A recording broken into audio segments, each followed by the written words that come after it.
أعوذ بالله السميع العليم من الشيطان الرجيم بسم الله الرحمن الرحيم الحمد لله رب العالمين وبه نستعين وصلى الله على سيدنا محمد وعطرته الطاهرين وعن الله أعدائهم أجمعين.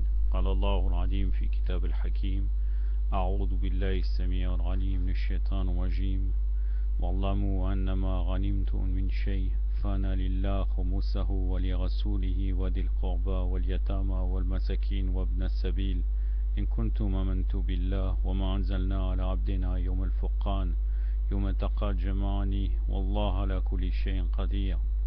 Allah subhanahu wa ta'ala il a dit dans sourate le butin, la sourate 8, verset 41, sachez que tout ce que vous avez ramassé comme butin, le cinquième appartient à Allah, aux prophètes et aux proches parents, aux orphelins, aux pauvres et aux voyageurs, si vous croyez en Allah et à ce que nous avons révélé et avons fait descendre sur notre serviteur le jour du discernement, le jour où les deux armées se sont rencontrées. Allah est puissant sur toutes choses. Sadaqallahu al-Aliyyul Azim. Nous sommes dans la... Nous sommes dans la troisième partie du Khomos selon les Mukhalifin. J'ai fait une petite erreur en réalité, j'aurais dû faire uniquement 2 parties. J'avais prévu d'en faire 4 au tout début, mais j'ai mal partagé les parties. Inch'Allah, prochainement je ferai plus attention à ça parce que la deuxième partie est petite et même si je ferai une troisième, ça serait très petit. Ça ferait pas plus que 5 minutes, donc je vais clore le sujet, Inch'Allah. Aujourd'hui, je pense en 20-25 minutes, Inch'Allah. Donc en fait, nous en sommes toujours maintenant à la dimension législative du mot anima, après avoir expliqué, donc en étant toujours dans le texte coranique et les circonstances de la révélation, donc de le Aya al-Khomos, du verset concernant le Khomos. Donc quels sont les arguments des Bakri pour dire que ça concerne les bulletins de guerre?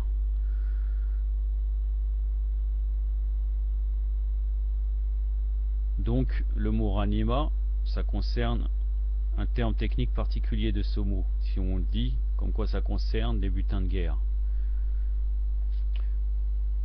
Donc les Bakri, les Mukhalifin disent qu'il est vrai que anima a été employé avant l'avènement de l'islam dans un autre sens, mais il a été soumis au phénomène du transfert linguistique et utilisé sous l'islam seulement au sens de butin de guerre pris ou mécréant par force, et que ce nouveau terme technique est devenu le sens propre du mot ranima. Aussi faut-il comprendre l'emploi de ce mot dans le verset coranique précité dans ce sens. Donc,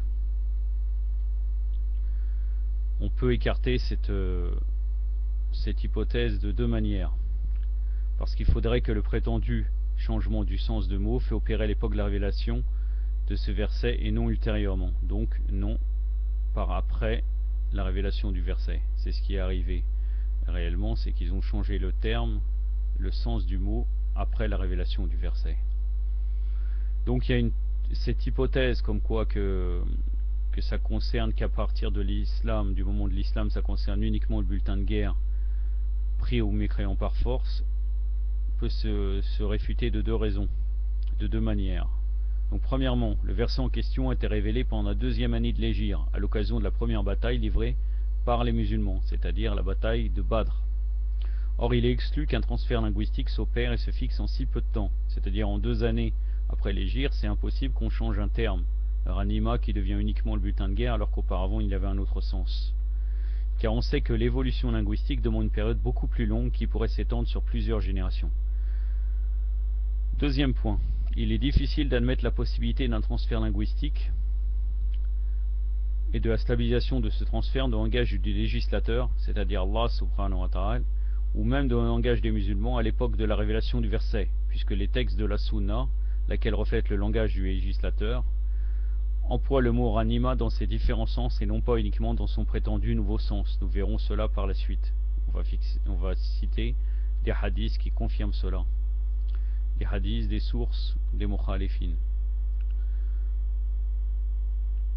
Nous allons par ailleurs présenter de nombreux textes de la Sunna employant le mot ranima dans sa signification large. Et lorsque nous remarquons dans ce texte l'emploi du mot au sens de butin de guerre, aucun indice nous permet de supposer que cet emploi reflète un transfert linguistique et une stabilisation du nouveau terme technique alors que tout montre qu'il s'appuie sur des données jurisprudentielles sur la nature et les circonstances de la révélation. Enfin, d'aucuns émettent, c'est-à-dire d'autres gens, ils admettent l'hypothèse comme quoi le mot ranima a évolué à travers le milieu de certaines écoles jurisprudentielles. Donc, mais cette hypothèse est écartée aussi pour deux raisons. Tout d'abord, on sait que l'apparition des écoles jurisprudentielles et la fixation de leurs termes techniques date du 2e siècle de l'Hégire, c'est-à-dire 200 ans après l'Hégire. Et plus tard, ensuite et par conséquent, il est logique de donner à un mot une signification qui se fixerait ultérieurement dans certains milieux. C'est impossible de donner à l'avance une signification d'un mot par avance avant même qu'on change son sens.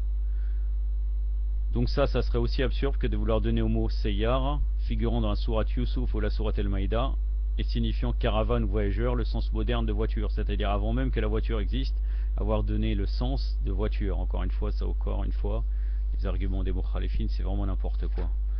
Mais bon, Shaitan, il fait bien ton travail, la majorité des musulmans suit ces gens-là. Je sais pas comment, mais bon, Allah kolihal. Il y a beaucoup de gens aussi qui sont ignorants, c'est surtout les savants Bakri qui manipulent toutes les choses. Donc maintenant on va parler de la Sunna selon les 4 écoles juridiques Bakri. Donc les textes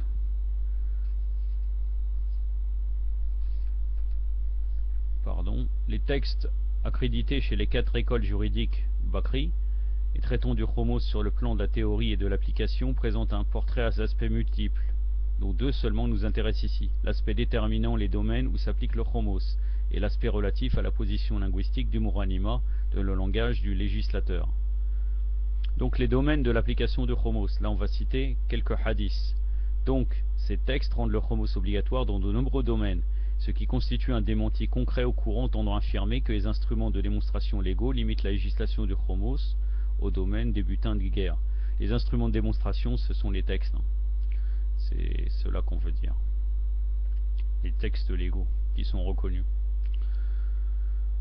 Parmi ces domaines mentionnés dans les 10 textes, il y a les butins de guerre. Il y a beaucoup de textes qui affirment l'application du chromos dans ce domaine et qui figurent dans le chapitre de djihad des corpus sahir de chez eux bien sûr, ainsi que dans tous les corpus de hadith, même de chez nous. Donc le premier point, c'est les bulletins de guerre, comme j'avais dit précédemment dans l'introduction, dans la première partie de ce sujet. Donc deuxième point, les trésors. Les textes qui indiquent que le chromos s'applique à ce domaine sont aussi nombreux. Ainsi, les auteurs de la plupart des corpus sihar, pluriel de sahir, et des encyclopédies de hadith ont rapporté en se référant à des chaînes de transmetteurs de hadiths divers le hadith suivant du saint prophète sallallahu alayhi wa alayhi, et il faut prélever le chromos sur le rikaz, c'est-à-dire là en l'occurrence le rikaz, ça voulait dire, comme je vous l'ai dit précédemment, le trésor ou bien le minerai qu'on va trouver dans la mer, mais là ça concerne les trésors. Il faut prélever le chromos sur le rikaz, donc c'est dans le Bukhari et dans divers endroits, donc volume 2, hadith numéro 152, Muslim, volume 5, 128, Ibn Hanbal, volume 2, 180, Al-Tirmidhi, volume 3, 661, et bien d'autres. Et selon Ibn Abbas, le messager d'Allah sallallahu alayhi wa alayhi, a décrété dans le rikaz, trésor métaux, il y a le chromos. C'est dans Ibn Hanbal, volume 1, 314. Selon Ibn Shuhaib, citant son père qui cite son grand-père, lorsque quelqu'un a interrogé le prophète sallallahu alayhi wa alayhi sur le statut du trésor, ce dernier lui répondit: le chromos est obligatoire comme dans le rikaz. Ibn Hanbal, volume 2, 186. Lorsqu'on lui avait demandé quel était le statut de l'objet trouvé, il répondit qu'on le ramasse sur un chemin fréquenté ou non fréquenté, ou dans un village habité ou inhabité, il faut y prélever le chromos, tout comme on doit prélever le chromos sur le rikaz. El-Nisahi, volume 5, 44. Selon Anas ibn Malik, un jour quelqu'un était venu voir le prophète sallallahu alayhi wa alayhi pour lui apporter un trésor d'or qu'il avait trouvé. Le prophète sallallahu alayhi wa alayhi ordonna alors qu'on pèse l'or et qu'on en prélève le chromos. El-Bayhaqi, 4, 155. Donc le troisième, les minerais. Donc la référence législative de ce domaine de l'application du chromos est constituée aussi bien des textes qui interprètent le mot rikaz comme signifiant les métaux que des textes qui emploient ce mot à côté du mot trésor, ce qui signifie que les deux mots ne sont pas synonymes exprimant deux sens différents. Parmi ces textes, on peut citer un hadith rapporté par Abu Huraira, l'arnatullah alayh, selon lequel, lorsque le saint prophète sallallahu alayhi wa sallam avait dit qu'il faut prélever le chromos sur le rikaz, quelqu'un lui demanda qu'est-ce que le rikaz, ce à quoi il répondit, ce sont l'or et l'argent qu'Allah créa dans la terre le jour de sa création. Sunan al-Bayhaqi 4, 152. Et dans le hadith précédent, nous avons pu remarquer comment le saint prophète sallallahu alayhi wa sallam répondait à quelqu'un qui l'avait interrogé sur le statut du trésor. Le chromos est obligatoire comme dans le rikaz. Donc on note que ces textes emploient le mot rikaz tantôt au sens de trésor, tantôt au sens de métal, comme si ce signifiant rikaz a pour signifier l'élément commun entre trésor et le métal, à savoir le métal enfui, marcose, que ce soit naturellement les mines d'or par exemple, que ce soit par l'homme, or dissimulé sous terre. L'origine de ces ambivalences dans la signification du terme rikaz tient beaucoup à sa nature dérivative, car linguistiquement, l'adjectif marcose signifie ce qui est enterré ou dissimulé. Ça veut dire qu'il peut avoir plusieurs sens à cela. Or, aussi bien le métal que le trésor sont en principe enterrés, voire lisan al-arabe et le Mournib d'Ibn al-Qudama 3, 12. Quatrième point qui concerne le chromos d'après les textes des Mukhalifin, el-Suyub. Ce mot a figuré dans un texte comportant des instructions envoyées par le saint prophète sallallahu alayhi wa sallam aux habitants de Hadramout. Hadramout, c'est donc au Yémen, par l'intermédiaire de Masrouk ibn Wail. Ainsi on peut lire dans ce texte, et il faut prélever le chromos sur les Suyub. C'est dans Usoud al-Raiba 3, 38. Les dictionnaires présentent des significations nombreuses à ce mot. L'un de ces significations, Ata, entre autres dans Al-Qamus 1.84, El-Lisan aussi. Ou plus précisant, tout don d'Allah, voire El-Lisan. El-Lisan et l'arabe, il me semble, c'est pas vraiment indiqué, mais je pense que c'est Lisan et l'arabe normalement. C'est un dictionnaire très connu. Or, si l'on s'en tient à cette définition de Suyub, à savoir tout don d'Allah, on peut en déduire que les textes de la Sunna, accrédités par des noms chiites, imposent aussi le chromos sur les utilités et les gains en général. Ça, c'est très important. On voit que même ces textes-là confirment ce que nous faisons concernant le chromos. Ça veut dire là sur les dons et même sur le surplus de biens.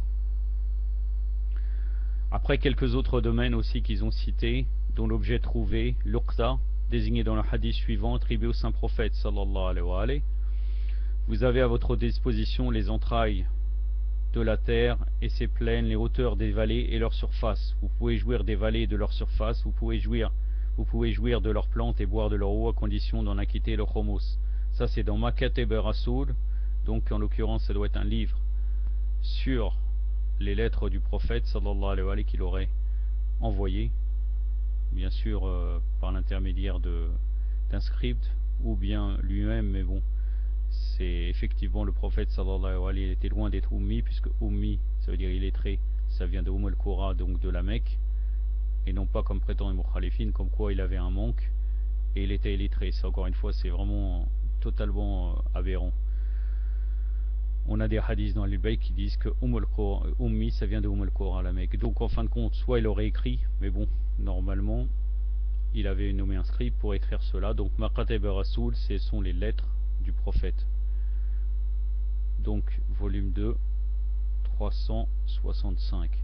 Maintenant je vais terminer avec quelques textes qui confirment que le ranima ça concerne plusieurs termes qui ne veulent pas vouloir dire forcément le butin de guerre dans les hadiths. Donc les textes de la sunna emploient le mot ranima, bien sûr de leur sunna, aussi bien dans son sens général que dans le sens de butin de guerre, ce qui indique clairement qu'elle ne conçoit pas la ranima comme un terme technique légal spécial. Parmi les nombreux textes qui emploient le mot ranima ou ses différents dérivés dans son sens linguistique général, c'est-à-dire gain, nous citons ce qui suit. Selon Abdullah ibn Omar, j'ai demandé au messager d'Allah, sallallahu alayhi wa alayhi, et quel est la ranima, le gain qu'on peut tirer des séances d'invocation? Il répondit, la ranima des séances d'invocation, c'est le paradis. Oui, le paradis. Ça, c'est dans Musnad Ahmed ibn Hanbal, 2, 177 et 190. Selon Abu Huraira, le prophète, l'arnatullah alayhi, le prophète sallallahu alayhi wa alayhi, a dit, les musulmans n'ont point un mois meilleur que le mois de Ramadan. C'est un rom, ça veut dire gain. Ça vient aussi de ranima, c'est aussi le même sens linguistique. Pour le croyant dont profite le débauché. C'est un rom pour le croyant dont profite le débauché. C'est-à-dire que même le débauché peut profiter des bienfaits du mois de Ramadan. Ça, c'est un autre sujet. Musnad Ahmed ibn Hanbal 3, 333 et 374. Selon Abu Huraira aussi, le prophète sallallahu alayhi wa alayhi a dit, lorsque vous offrez la zakat, n'oubliez pas d'en demander la récompense spirituelle en disant, ô Allah, fais qu'elle soit un maghnam, gain, et non une obligation. Sunan ibn Majah, volume 1, 573, pardon. Selon Abdullah ibn Aouf al-Aslami, le messager d'Allah sallallahu alayhi wa alayhi nous a dit un jour que ceux qui ont un vœu accomplissant l'ablution suivi de 2 rakas de prière et qu'ils demandent est la ranima de toute piété. On attribue au saint prophète sallallahu alayhi wa alayhi les 2 hadiths suivants, le gage et à celui qui l'a mis en gage, il en a le rond et doit en acquitter la dette. Sunan ibn Majah, volume 1, 441. Comme le jeûne, un autre hadith, pardon, le jeûne en hiver c'est la ranima froide. Donc ces 2 hadiths sont souvent cités dans les dictionnaires et n'oublie pas les auteurs de ces dictionnaires que le mot ranima qui y figure signifie croissance, augmentation, gain et non pas butin de guerre. Donc comme on peut remarquer, le mot ranima ou ses dérivés employés dans ces hadiths de la sunna signifie clairement gain, utilité, profit, bénéfice matériel ou moraux et ne correspond point au butin de guerre. Maintenant je vais terminer par la ranima à l'époque du texte, donc l'époque de la promulgation de la loi islamique ou l'époque du prophète et des soi-disant compagnons. Donc on peut constater facilement que le mot ranima est employé couramment dans son sens général. Gain, profit par les compagnons et les compagnons des compagnons, tabi'in, compagnons de la 2e génération. Ce qui confirme là encore la fausseté de l'affirmation selon laquelle bulletin de guerre représente le seul sens légal religieux, du mot ranima. Ainsi, on peut lire dans Naj al-Balara, à travers la lettre adressée par l'imam Ali à Malik al-Ashtar, Imam Ali alayhi salam ou Malik al-Ashtar, son gouverneur d'Égypte, ne sois pas vis-à-vis de tes administrés une bête féroce qui profite taqdanim de la nourriture. Et dans un autre, donc là profit, ça vient aussi de ranima. Et dans une autre lettre contenant ses instructions à Osman ibn Hanif, l'imam Ali alayhi salam a écrit, par Allah, je n'ai thésaurisé de votre monde d'ici-bas même pas une graine de sable d'or, ni n'est épargné de ses gains, ranamaha, aucune richesse. Donc la gain, c'est ranamaha. Et dans une oraison, numéro 120, le même imam Ali alayhi salam a dit, celui qui l'a pris aura suivi et gagné, ranama.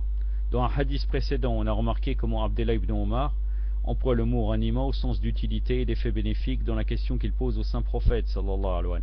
Et quelle est la ranima des 111 d'invocation, et comment le messager d'Allah emploie le même mot dans le même sens dans sa réponse. La ranima des séances d'invocation, c'est le paradis. De même, on peut citer le compagnon Jaber bin Abdullah al-Ansari, qui emploie le même mot dans le même sens général, gain. Il n'y a pas de zakat à prélever sur l'ombre, car elle est la ranima de celui qui l'a prise. Ça c'est dans Fiqh as-Sunnah, Sayyid Saber, volume 1, 377. Et Abdullah ibn Osman ibn Khudayma qui rapporte, je suis entré chez Abi Tufayl et je l'ai trouvé en forme. Je lui dis alors, je vais acquérir l'iratanimana,